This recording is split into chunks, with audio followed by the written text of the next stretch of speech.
দেখো, বিজেপি জিতে যাবে এই যে এক্সিট পোলগুলো দেখাচ্ছে, এরা প্রত্যেকবারই দেখায়।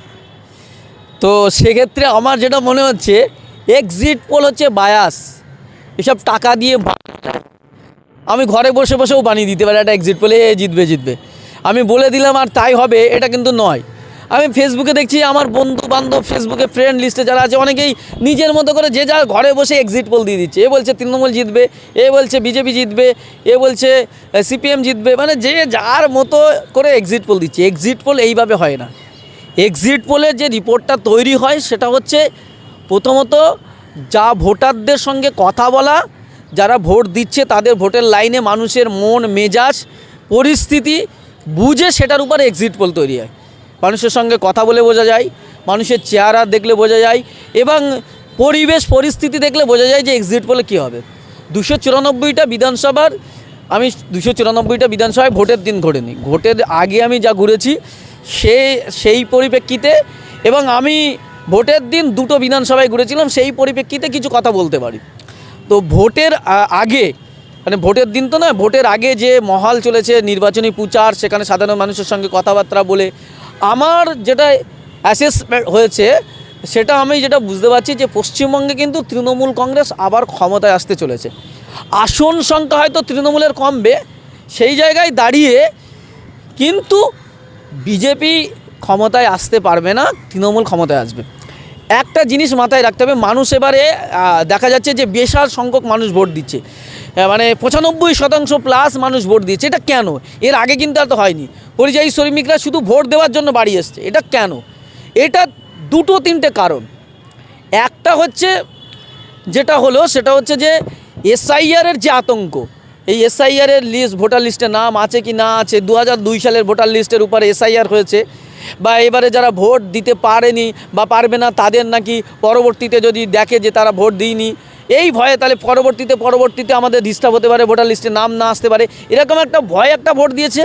আর এসআইআর নিয়ে যে হয়রানি হয়েছে, বিজেপি যে হয়রানি করেছে, নির্বাচন কমিশন যে হয়রানি করেছে, সেই হয়রানির বিরুদ্ধে একটা ভোট হয়েছে। দ্বিতীয় হলো, এই শুধু এরকম যেমন হয়রানির বিরুদ্ধে এসআইআর নিয়ে ভোট হয়েছে, তার পাশাপাশি তৃণমূলের অত্যাচারের বিরুদ্ধেও কিন্তু ভোট হয়েছে। তৃণমূল যেভাবে সংখ্যালঘুদের, বিশেষ করে সংখ্যালঘু সমাজের মধ্যে ওবিসি নিয়ে একটা ক্ষোভ তৈরি হয়েছে, সেইটা একটা ভোট হয়েছে। এবং হিন্দুদের মধ্যেও বিজেপির কাজে, তৃণমূলের কাজে সন্তুষ্ট নয়, এই চাকরি চুরি, চাকরি দুর্নীতি থেকে শুরু করে চাল চুরি থেকে শুরু করে রেশন চুরি, এই যে দুর্নীতি হয়েছে, এই দুর্নীতির নিয়ে হিন্দু এবং মুসলিম সম্প্রদায় যেমন ক্ষুব্ধ রয়েছে, ঠিক তার পাশাপাশি সংখ্যালঘুরা ওবিসি নিয়ে ক্ষুব্ধ, ওয়াকাফ আন্দোলন করতে দেয়নি এটা নিয়ে ক্ষুব্ধ। তাহলে সেটা একটা ভোট হয়েছে। একটা হচ্ছে সরকার বিরোধী একটা ভোট হয়েছে, আবার বিজেপি বিরোধী এসআইআরের জন্য বিজেপি বিরোধী ভোট হয়েছে। এবার যেটা হয়েছে, এবার নির্বাচনে আমি যেটা দেখলাম সেটা হচ্ছে যে মানুষ নিজের ভোট নিজে দিতে পেরেছে। এবার কে কাকে ভোট দিয়েছে এটা বলা খুব মুশকিল। ফলে এক্সিট পোলটা না এবারে কোনো অ্যাসেস কাজ করবে না, কারণ এবারে ভোটের কে কেমন প্রচার করেছে বা কে কী প্রতিশ্রুতি দিয়েছে এরকম নয়। মানুষ এবার নিজের ভোট নিজে দিতে পেরেছে। হয়তো সে নিজের পছন্দের প্রার্থীকে ভোট দিতে পারে, হয়তো সে নিজের যে পার্টি করে সেই পার্টিকে ভোট দিতে পারে। আবার এসআইআরের বিরুদ্ধে ভোট দেওয়ার জন্য, এসআইআর নিয়ে হয়রানির যে ভোট দেওয়ার জন্য বিজেপির বিরুদ্ধে ভোট দিতে পারেন। আবার বিজেপি যেভাবে এই যে নির্বাচন কমিশন যেভাবে যুদ্ধ ভাব তৈরি করেছে, এটা বাঙালির উপর আক্রমণ মনে করেছে বাঙালি। এবং আরেকটা বিষয় হলো, বিজেপিকে কিন্তু বাঙালিরা অনেকেই মনে করে বাইরের পার্টি, বহিরাগতদের পার্টি। ফলে বিজেপির বিরুদ্ধে আবার ভোট আসছে, তৃণমূলের বিরুদ্ধেও ভোট হচ্ছে। এবারে সেই জায়গায় দাঁড়িয়ে আমার যেটা মনে হচ্ছে, তারপরেও যেহেতু মানুষ ক্যালকুলেশন করেছে যে তৃণমূলের বিরুদ্ধে ভোট দিতে গেলে বিজেপি অনেক জায়গায় জিতে যেতে পারে, বিজেপি বাংলা দখল করতে পারে। অনেক ক্ষেত্রে সেই জায়গায় সিপিএম, আইএসএফ, কংগ্রেসকে ভোট না দিয়ে সেখানে তৃণমূলকে ভোট দিয়েছে। আবার অনেকেই যারা কট্টরপন্থী হিন্দু বা কট্টরপন্থী বিজেপি সমর্থক, তারা দেখেছে যে এইবার আমাদের সুযোগ, স্বাধীনভাবে ভোট দিতে পারছি, তৃণমূলকে হারাতে হবে, বিজেপিকে ভোট দিয়েছে। আবার যারা আইএসএফের সমর্থক, তারা দেখছে এবার তো আমি ভোট দিতে পারছি, বাধা দিচ্ছে না, তারা আইএসএফকে ভোট দিয়েছে। আবার যারা সিপিএমকে ভালোবাসে তারা সিপিএমকে ভোট দিয়েছে। সব মিলিয়ে সবাই কম বেশি ভোটটা পাবে।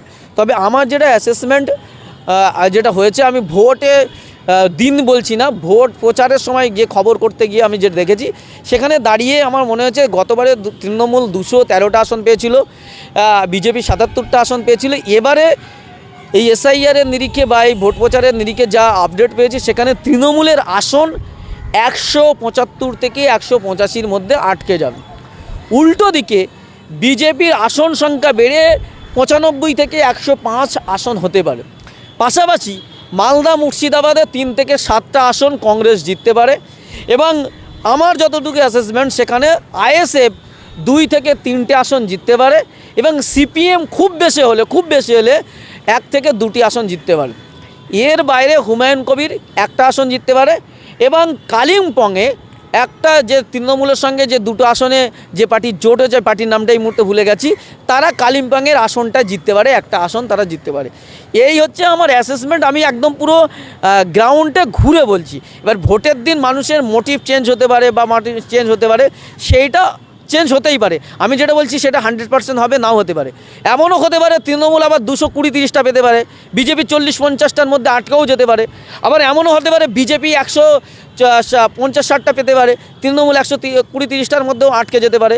মানে ভোট যেহেতু সবাই স্বাধীনভাবে দিতে পেরেছে, আবার এরকম হতে পারে সিপিএম কংগ্রেসে হয়তো গোটা 20 সিট পেয়ে যাচ্ছে।